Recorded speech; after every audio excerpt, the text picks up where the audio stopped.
All right, everybody. Thank you very much. Pleasure to be here. I'm Larry Kudlow of National Review, CNBC. Thank you. Cumulus Radio. I can be whatever you want me to be, I suppose. This is a wonderful conference. Delighted to be here. We have a wonderful panel, power-packed panel.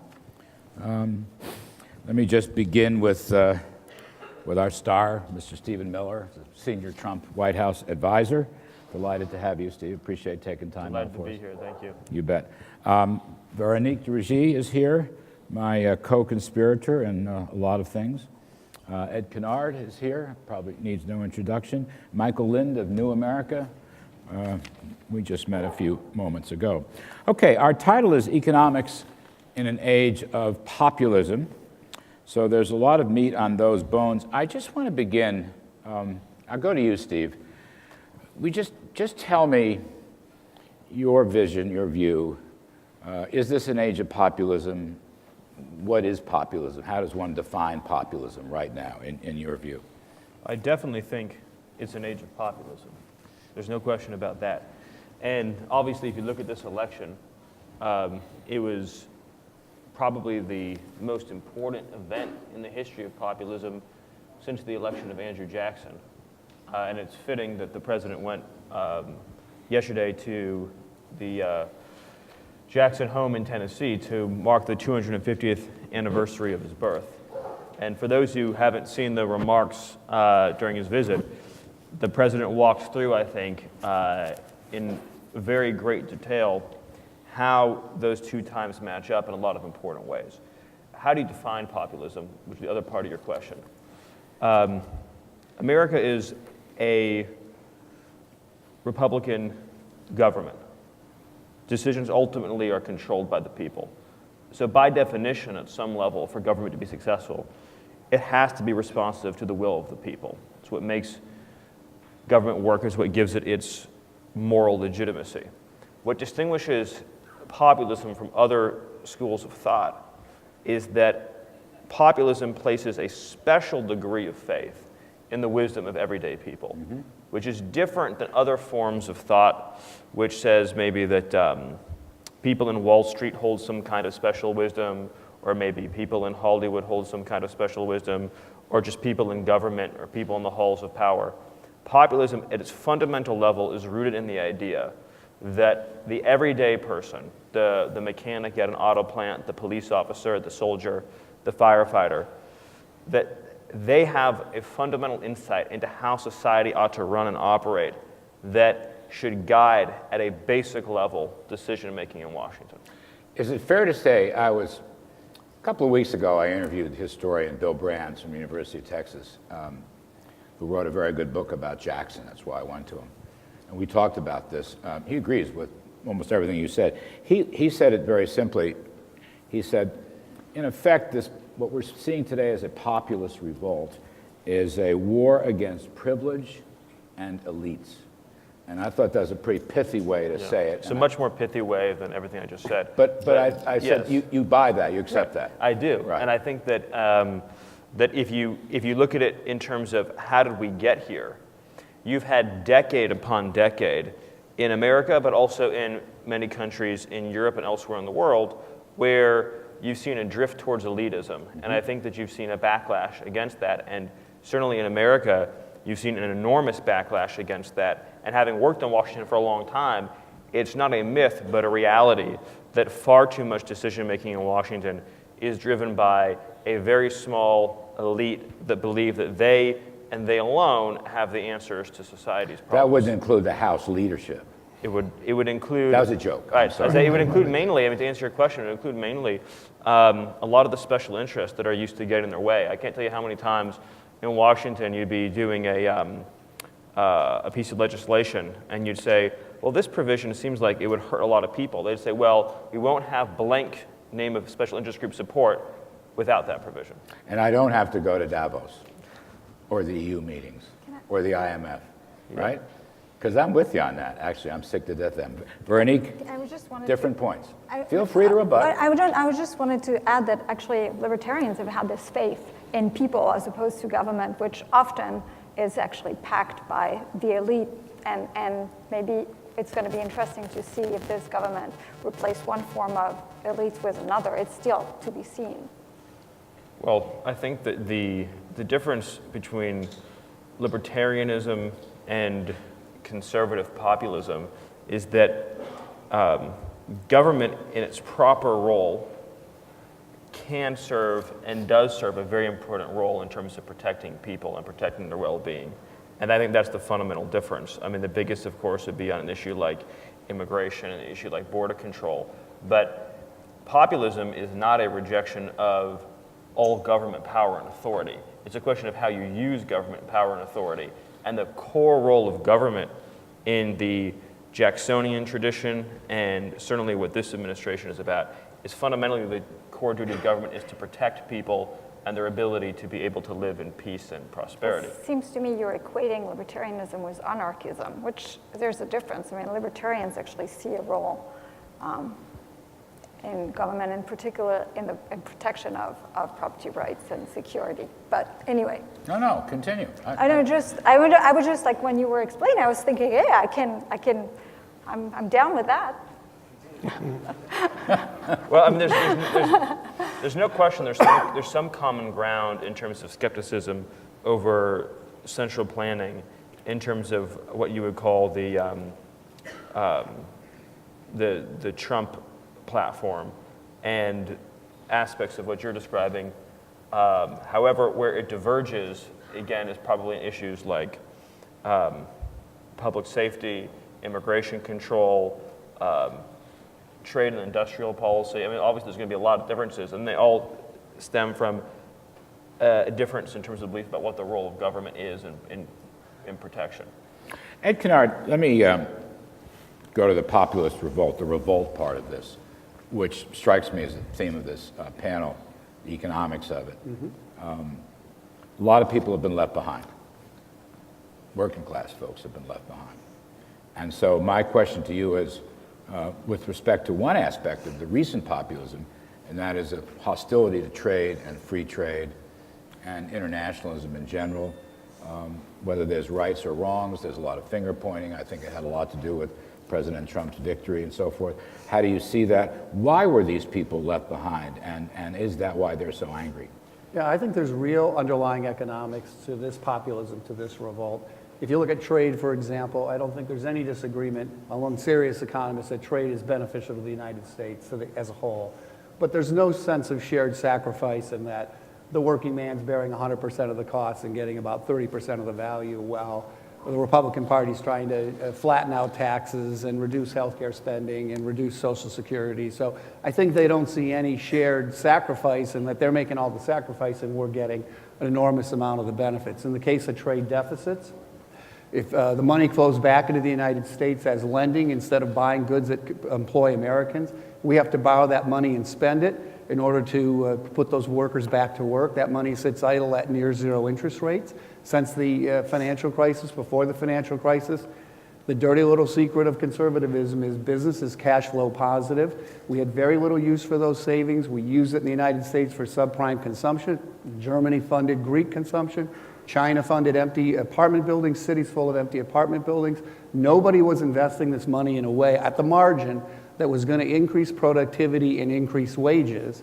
And when those workers go and get in line to get a better job, we tell them, don't worry, the entrepreneurs are coming, they're going to compete, they're going to put you back to work, and they're going to drive your wages up. But and there's no constraint to capital investment because the interest rate's zero, but if the constraint is properly trained talent, which I believe it is in our information-based economy, and then you add 40 million foreign-born adults and 20 million native-born children, 60 million people, 35 million of which are low-skilled Hispanic immigrants, and they're all looking to the same pool of properly trained talent, you're going to see slower productivity growth, slower wages.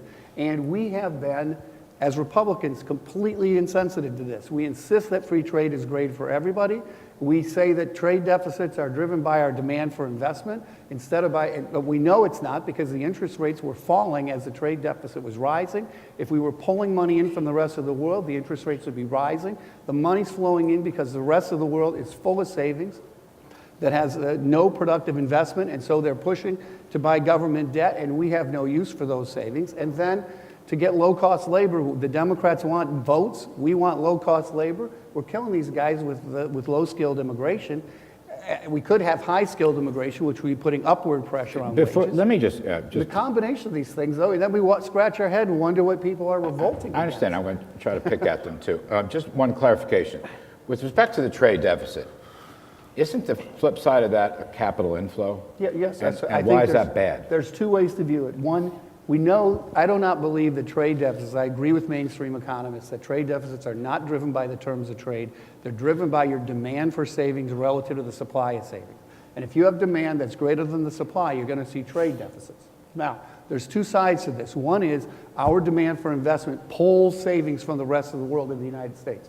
If that was true, interest rates would rise as we borrowed more and more leading up to the financial crisis. That's not what happened. Interest rates fell, and all the money went into subprime mortgages and ultimately into subprime consumption. Because it isn't demand pull, it's supply push. China, Germany, Japan, and corporate offshore savings in order to avoid taxes is all pushing to get back into the United States and buy low-risk government-guaranteed debt, which pushes the rest of our savings into the private sector, and we have very little use for those savings. They sit unused at zero interest rates. They fund subprime consumption, Greek consumption, empty apartment buildings. In China, it's a supply push problem, not a demand pull problem. And so we Republicans frame it as we have all this opportunity for investment. In this information-based economy, Google and Facebook can scale to economy-wide success. They don't need a nickel of capital to get there. They're cash flow positive all the way there. And when you look at where all the growth is coming from, it's coming from these information-oriented, technologically driven companies which need equity. They don't need risk-averse savings, which the world is stuffed full of these savings. All right, thank you. Michael Lind, if President Trump gets his economic program through, and I'm thinking specifically of corporate tax reduction for large and small companies, individual tax reduction also, a rollback of regulations, and although some people disagree, I'm going to add to it a very limited budget. I happen to like what I'm reading about the budget, even though I don't know the details. I would argue that those will be enormous incentive and growth stimulants, and that capital will come here from all around the world, and that interest rates will go up as they are starting to go up, and that I don't know how to count the jobs, but it will be reflected in more jobs and undoubtedly higher real wages. And in fact, ironically, the trade gap may widen rather than narrow. But I wanted to ask you, if investment has been missing, as Ed Conard suggests, a point of view with which I totally agree, won't the Trump plan really help to fix that? If the Trump plan carries through on its promises to catalyze investment in infrastructure, and if its plans for bringing high value-added production back to the United States by various measures go through, and then on top of that, you have a lightening of regulation on our oil and gas industry, which is one of the secret weapons of the U.S. economy. And on top of that, you have, let's face it, military Keynesianism, in the sense of the defense buildup, which has national security. National security, right. but that has, various good spin-off effects on the economy.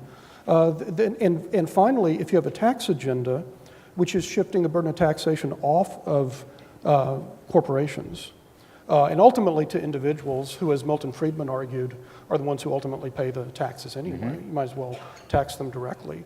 I think that'd be a very powerful program for growth. Where I think I disagree with you is on wages. Most of the growth would come in the traded sector, the tradable goods sector, in infrastructure and so on.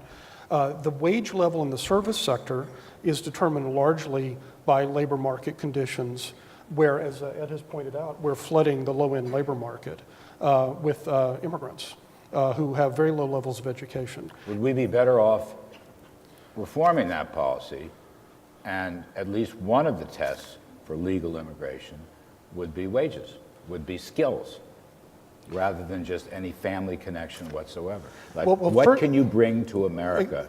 And that's ideally, a test that we haven't subjected them to. Right. Ideally, we would adopt a Canadian or Australian type point system, which is superior to the H-1B system, because H-1B, Silicon Valley likes it, It is a form of indentured servitude. And there is a new NBER paper, National Bureau of Economic Research. This is not partisan. This is the gold standard of economic papers, which says that H-1Bs have caused wage suppression among engineers and scientists in the United States of around 5 or 6%. Because they're substituting foreign labor for American labor? Exactly, and there's also substituting foreign labor who don't have bargaining power with their employers. But if we went, and this was part of the earlier comprehensive immigration reform legislation, it was a skill system, it's called a point system, based on ability in English, higher education, years of education. But here's the problem, we're in Washington, D.C. So back in the last rounds of this, in 2012-13 and in 2006-2007, suddenly the lobbies got involved, the lobbies you were talking about, Stephen, and it turned out that you would give people points for being hotel maids and being strawberry pickers and so on. So if you did it right, that would create a tighter labor market at the bottom for the actual hotel maids, increasing purchasing power there. It would increase, it might depress wages somewhat among people who are fairly well paid. But for example, the Trump administration's proposals for H-1B reform, if I'm not mistaken, want a $100,000 minimum, or at least these are some of the proposals in terms of the wage. Can you speak to that, Steve? Is that out yet? Yeah, or no? during the campaign, and what we're still looking at doing, is raising the wage floor for H-1Bs, which would have the effect of turning it into a genuinely high-skilled labor program. Whereas its current operation right now, more than half of the H-1Bs are issued to the lowest wage level. So they have 4 wage tiers in the H-1B program, and the lowest is the 17th percentile wage for that particular occupation. And so 50%, 55%, depending, of the H-1Bs are offered the lowest wage tier that the Department of Labor recognizes. Only 6% are at the highest wage tier, which I think is really contrary to how most people understand the program based upon what they've probably read and about also the official propaganda is that Silicon Valley employers, Wall Street employers, and so on, they just can't find any workers, and they actually hire this person. Is that true? From India. Is that No, true? these are body That's shops. a very important question. They're body shops. Is that true? That's Well, a one really one important thing. point. Well, one thing that's not properly understood about the H-1B program is that which I came in under. people think that there's a labor certification test where you have to look for an American worker for X number of days. That's for the employment-based green card, and there's reforms that are needed to that as well. But for H-1B, that's not the case. And in fact, the issue that happens quite frequently now, and you use the term body shops, but what happens quite frequently, and you've heard different terms for it. Contractors is probably a term you'll hear a lot, is that you have firms that specialize in capturing as many H-1B workers as they can during the lottery process, and that a particular company will outsource their IT department. And so folks will come in, they'll do maybe even 3-6 months of work, and then American workers who are paid potentially $20,000, $30,000 higher would all be laid off. And the thing about that is that it's a great distortion of natural labor market forces, because the government is creating an arbitrary program in which workers are competing for jobs under very different circumstances. And so from a free market perspective, it's actually not operating in a free market fashion when you have the ability to contract for workers at a wage that's much lower than the normal market wage, and then just bring them in for a few months and then be done with them. Veronique, you are a product of the H-1B system. Yes. And what is your response? No, I think, so I don't know, apart from having had to go through the system, which is actually is pretty painful, and the whole getting here legally is actually extremely painful and long.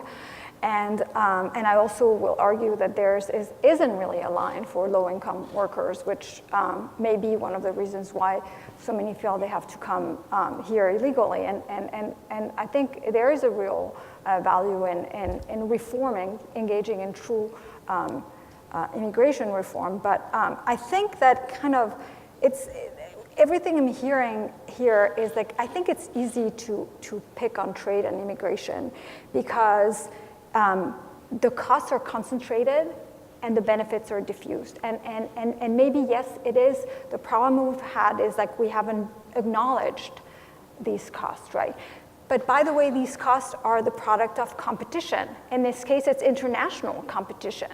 But competition you always have, and the reason why we like competition is like it tends to lower prices and increase qualities. So it's like, and so there are real issues, but I will actually argue that the solutions it's not necessarily protectionism, or it's not necessarily closing the borders. Sure, I mean, I'm with you that we should engage in real immigration reform, but we actually should make sure that the government doesn't get in the way, as it does now, to actually prevent those people, those workers who are displaced by competition, whether international or national, and actually put them back to work. And I think actually the president there's a big part of his program that is meant to do this. Like he just issued an executive order that I didn't know anything about until yesterday about rearranging the executive branch, where he asked the director of OMB to come up with a list of program cuts and with input from federal agency and outside scholars. But also one of the things that seems to be the case in that executive order is like actually putting an emphasis on federalism, which is something that's important.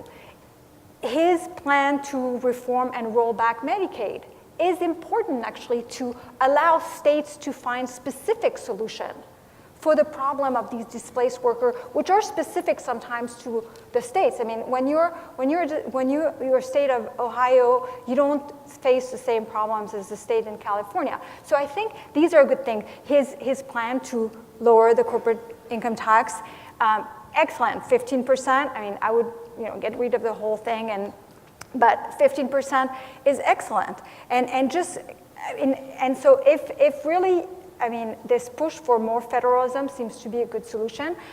His push for school choice seems to be essential. But where do you disagree with him?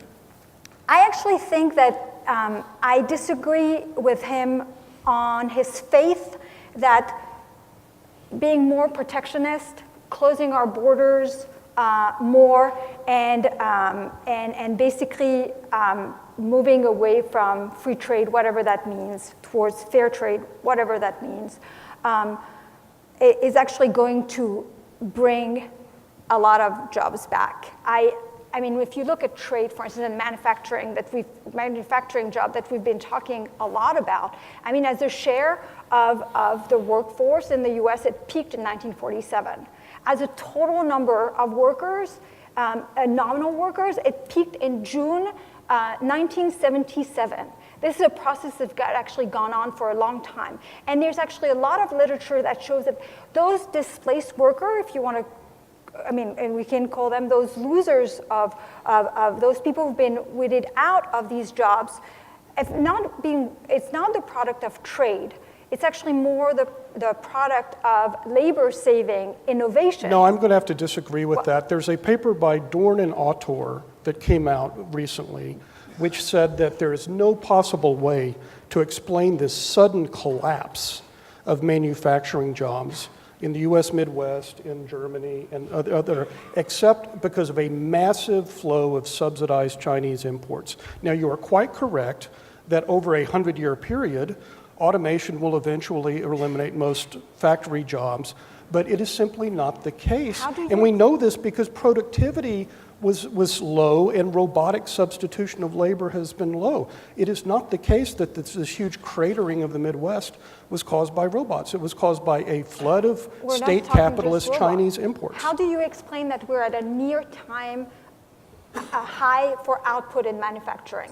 If it's not that actually workers are more productive because companies have engaged in a lot of innovation and labor-saving things, which is why explain their productivity. You're both right. Okay? Their productivity is high. But on this point, production, about it's 67% quite true. Production's still running about 10, 12% of GDP. GDP. And in a cyclical basis, it is actually reached a new high, while manufacturing jobs have been declining. I mean, in a sense, both sides are right. Yeah. I might answer that it's a global phenomenon. The This long is term the part of the trade discussion. I mean, we don't know specifically Yes, yet what the I agree. president's going to come up with. But in terms of that trade discussion, all the big countries have been losing manufacturing jobs for a very long time. That includes China. Right? China may be cheap labor, but they go to Bangladesh. Okay? They go to Mexico, for example. And the Germans have the same problem, and the French have the same problem. So I kind of say to myself, well, there must be something deeper going on here. Manufacturing productivity is I growing think faster than productivity, manufacturing until demand. recently, where productivity is stalled, I get that. But basically, right, productivity has gone up, technology has exploded, we are all more efficient. I happen to think Which robotics... is why wages in manufacturing are actually quite high. Actually, that's right, real wages in that area, and I've had a pretty good comeback. Yes. Anyway, Ed, go ahead, make your point, and I want to ask some questions from the audience. I would have said 3 places where I may disagree with the Trump administration. The first is you can't make for $20 what you can buy for $2 and think you're going to be competitive in the long run. You're not going to be, and it's going to cause a lot of problems. So you start tax and trade. I think you got a big problem, but I think we have to have a sense of shared sacrifice that we're getting all the benefits, but we, people in this room, are not paying much of the costs. I think on trade deficits, it's a mistake to try to negotiate this with terms of trade and do things like throw out the TPP because you think it's going to cause trade to balance. If you want to balance trade, you can issue a dollar of import license for every dollar of exports, get it to balance, and then you can negotiate the terms of trade any way you want to negotiate the terms of trade. Do you think the pulling out of the Pacific trade deal was a mistake? I think it's a mistake, but I don't think trying to control trade deficits is a mistake. I think you should be trying to control trade deficits. And on immigration, How do you control trade deficits? you could issue a dollar of import license for every dollar of Warren export. Buffett plan. The Warren Buffett plan, and it would balance, and then you can negotiate terms of trade completely separately from this. It's savings and investment that drive trade. It's not the terms of But trade. let me ask Steve Miller. Can I go back to one more thing, though, before because Yes, this will be my please. last Go shot, ahead. which is on That's immigration. Okay. That's okay. We have 100 million full-time workers. The top 5%, 5 million. We issue 1 million green cards a year. We could get double the number of top 5% workers. And if we don't get those people, they are simply Skyped in from Czechoslovakia and everywhere else in the world. There are programmers Skyping in right now, and the school teachers and the bus drivers and everybody else who goes along in the local economy are in those countries instead of in our countries. We could shift all of the immigration to ultra-high skilled immigration. It would have almost no effect on the other 95% of the people except to put upward pressure on their wages. There's like 7 billion people, non-Americans in the world. The top 5% is 350. Half of them are too young or too old. Half of them, we don't know who they are. Half will never move. You get to a pool of about 50 million people. We have to get about 5 of those 50 million. It is our best shot to grow the economy without having to worry about taxes and things like that, which are going to have very small effects. And if you look forward into the future, we are eaten alive by baby boomers. We're at 35% of GDP right now, 36% of GDP. Federal, state, and local spending, highest it's ever been at this point in the economic cycle. CBO projects it's going to grow 9 points over the next 30 years as baby boomers retire. We have no shot at growing our economy with organic growth and not doing enormous damage from the baby boomers eating us alive. I'm still working. You're one of the few. My back is sore. I make arduous trips to come into immigration. Washington for my favorite magazine. I'm going to nod down at the desk, but I'm going to keep on working. And Ed Conard, don't you tell me I'm not productive. Of course I'm productive. I'm going to admonish you. You have an Can I amazing job, just so you add- keep working. Yes, Vero. One quick point.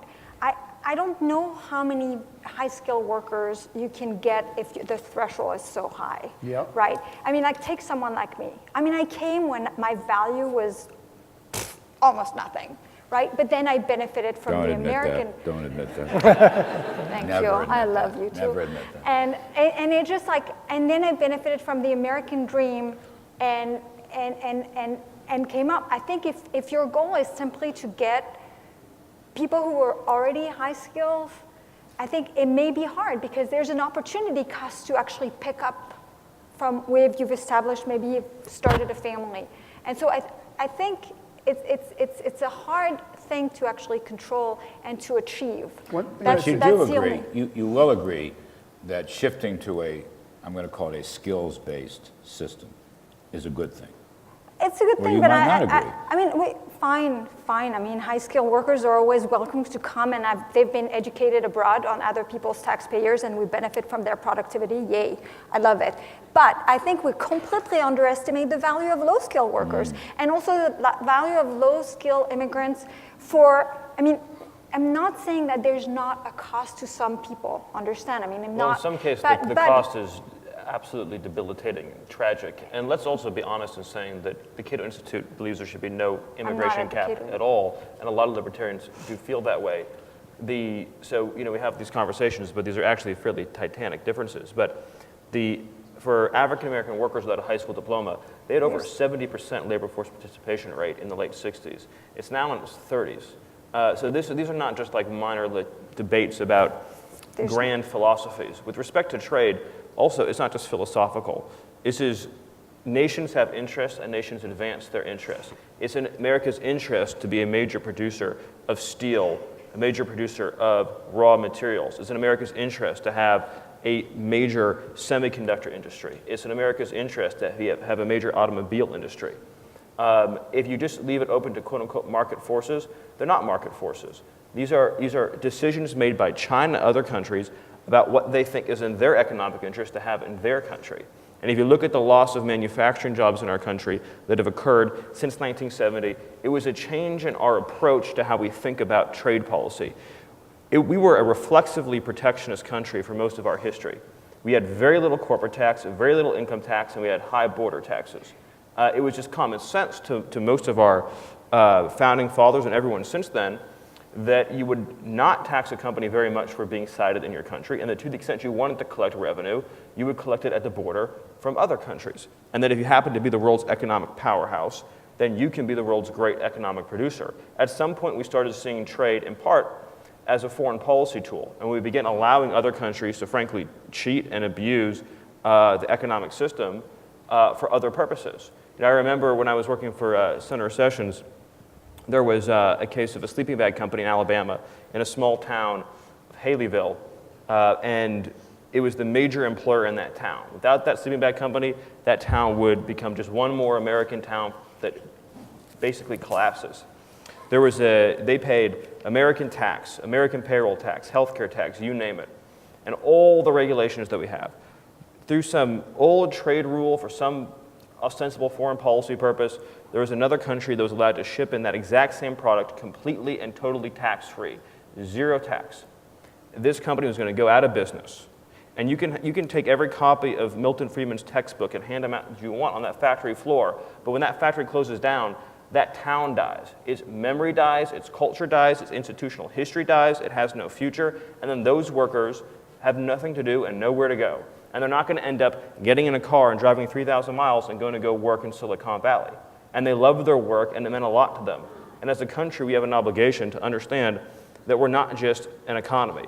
National Review said, and it is correct, that we are a nation with an economy, not an economy with a nation. And that's a fundamental point. And for a lot of people who don't ever have the luxury of sitting on this panel, they don't value their lives just by how much money they earn.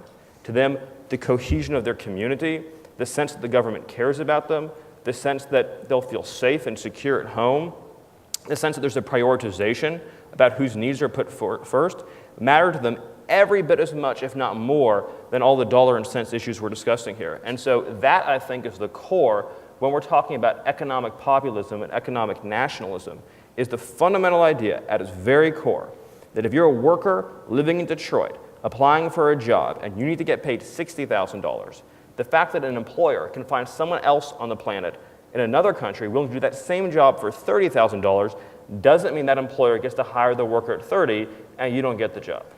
There's a lot of passion in what you just said, and I appreciate that. What is the solution, Steve? And I know we don't have 5 hours, but what is the solution to this? The solution is... We want to keep the Alabama towns alive. Yeah. I could totally get that. So the solution is what Trump in his speech yesterday at the Detroit plant called the American model. And it's simply this. For companies in America, we will do everything we can to lower your economic burdens on regulation, on tax, on energy. on everything you need to be globally competitive. We will do everything we can to make this the most globally competitive economy on the face of the earth.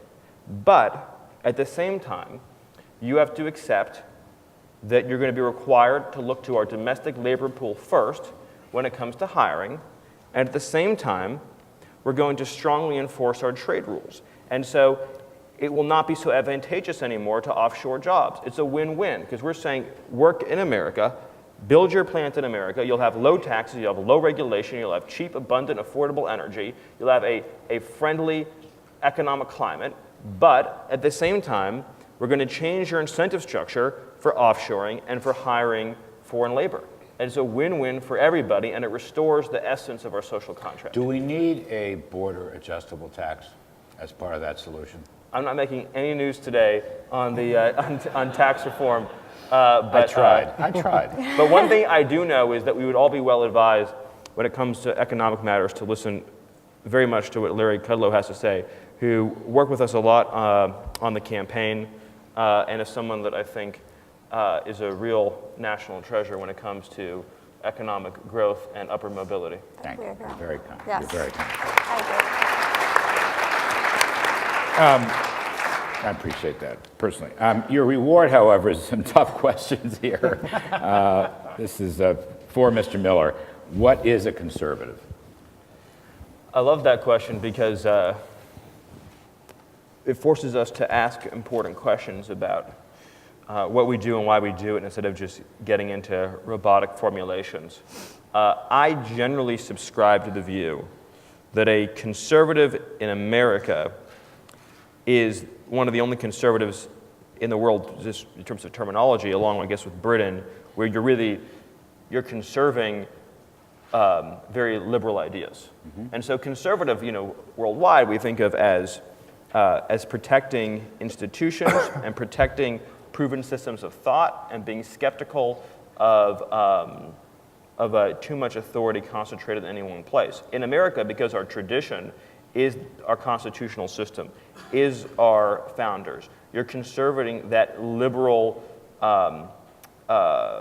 heritage from Jefferson and Washington in terms of free speech, Second Amendment, freedom of worship. Liberal democracy. Right, the whole liberal democratic system. But it also means that as part of that conserving process, the rule of law, which is so special and so central to everything, and it also means conserving your heritage as well. And America has a rich and wonderful heritage, and that includes your military traditions. It includes your literary traditions. It includes all of that wonderful stuff, which it grows and it evolves and it's dynamic and it's beautiful, but it means that you don't always think the newest thing is always necessarily the best thing. I want to ask Veronique a question. A friend of all of ours, distinguished magazine editor and columnist and TV star, wrote a very interesting piece that the legacy of Ronald Reagan was going down and it's being replaced by Donald Trump. I can't call it the legacy of Donald Trump because he's only been in office for 50 or 51 days. But I want to ask you in all seriousness about this. I mean, when I look at tax reform, when I look at regulatory reform, when I look at budget reform, when I look at the buildup in military spending reform, I see Trump on the same page as Reagan. Now, I agree there's going to be some space between the two on trade, but we don't know yet President Trump's views on trade. We don't know yet. Change is coming, as Steve has indicated, but we know those specifics. And on immigration, it's very interesting, perhaps, but while I was having some coffee in the lobby restaurant, I ran into my former editor-in-chief, John O'Sullivan, who assured me that when Reagan signed Simpson-Mazzoli way back in 1986, which opened the gates, he believed that they reneged on him and that much tighter border security and immigration security, illegal immigration, would have been imposed and that he was basically lied to. So there may not be as much space on immigration. I don't know that. But regarding taxes, spending, regulating, limited government, I don't know. They sound like they're pretty much Reagan and Trump on the same page. Listen, I mean, there's a lot of, when I listen to President Trump and some of the rhetoric, I tend to agree with Rich Lowry. No, anonymous column. But everything you're saying is true, and I will say that when you were talking about all the stuff that the president wanted to do to make America competitive, to make energy to make energy cheap, to actually grow the economy, I mean, it sounds very much like a pure free market, a very much free market, Reagan-type policy agenda. Growth. And let me say, I actually believe that if in fact the president implements all of these things, the thing that I am wary about in his agenda, probably you won't even need to really implement to its fullest. And so then we'll maybe have, a second Reagan era.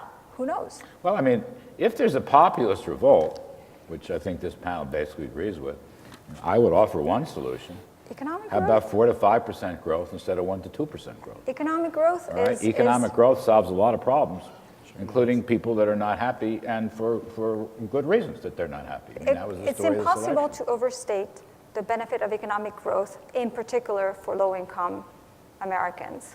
And so I think if the goal is economic growth, and if the goal is economic growth in a way that is not hindered by a lot of government policies, because it's like what is I found kind of interesting in the conversation we've had is like we talk in a vacuum as if there isn't a ton of government intervention and regulation and bad education system, terrible public schools, and things like this that actually are causing those displaced workers to not be able to bounce back.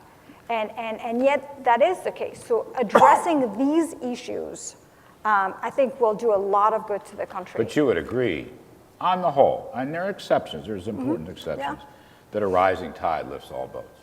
I agree. Do you agree with that? 100%. There we go. Do you know who first said that? Was it Kennedy first, or did it? God, yes, you're so smart. Let me disagree with read that. Did you read my book? Yes, we've read your The book. Reagan Revolution? We've read your book. I make that point as clearly as I can. Go ahead, Michael, Let I'm me sorry. disagree with that. Let me push back on that. Yes. I think the difference between now and the 1980s was that since the end of the Cold War, on both sides of the Atlantic, the social network of institutions and the political parties that used to give people a stake in the political system have dissolved. There's a great, recently deceased Scottish political scientist, Andrew Mair, who did a great book called Ruling the Void, talking about how the parties in the Western world have ceased to exist. They're largely labels. Now, so I think there's an establishment consensus that, they're just angry, because they want more money. And then the establishment right says, well, we'll have higher growth. The establishment left says, we'll give them more money. We'll just have more redistribution. And I think that is part of the answer. But the other part of the answer is we are seeing social breakdown in terms of the family, in terms of drug use, in terms of me, in terms of underemployment, in terms of people addicted to video games who have no social contact. And we're in this situation now, really for the first time in generations, where the upper middle class is much more likely to have a traditional family life, quote unquote, than lower income workers. I think that's fair. I think that's an issue. Look, so you can get experts together and come up with a mix of redistribution or growth which will solve the economic part.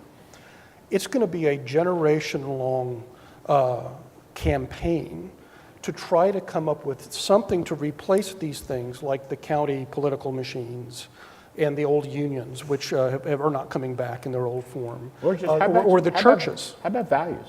What about values? That may stray from our topic, but You need when that you're talking about family breakup and other, what I'm going to call non-economic issues, Right. In some of the poverty traps around the country, whether they're black or white, I don't care. There's an issue of value. There's a cultural value. Our friend Arthur Brooks at the American Enterprise Institute has written extensively and wonderfully on these subjects. But you can't talk about that in a vacuum without communities where they're actually linked to other people. They're not simply isolated. I agree. all No, day I long. totally But agree. don't you think a lot of government policies have actually undermined Absolutely. the role of policies? Absolutely. I mean, and again, not to be, I am an ideologue, so I guess let's be an ideologue, but when you have economic growth and you have real jobs, and the transition is going to take time.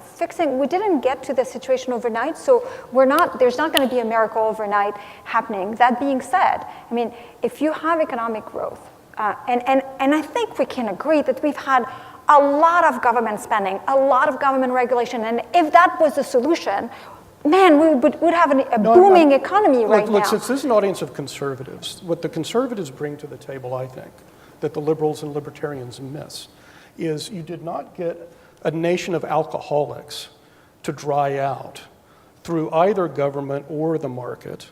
It was the Salvation Army, right? It was their churches. It was their local 12-step communities, 12-step programs. welfare. So I'm not saying the solution is government, but I think we need to rebuild civil society, agree. particularly at the But bottom. jobs and prosperity make it easier. But enables also, it. but also rolling back the government, which actually has gotten in the way of civil society. The find it problem with ironic- the argument, though, that if you just say government regulation and government spending hasn't worked, which is true that it hasn't, is that you could use that same argument to say that, and I would indeed add to the list of two, that what also hasn't worked is open borders on trade or immigration, because we've been doing that for a very long time too.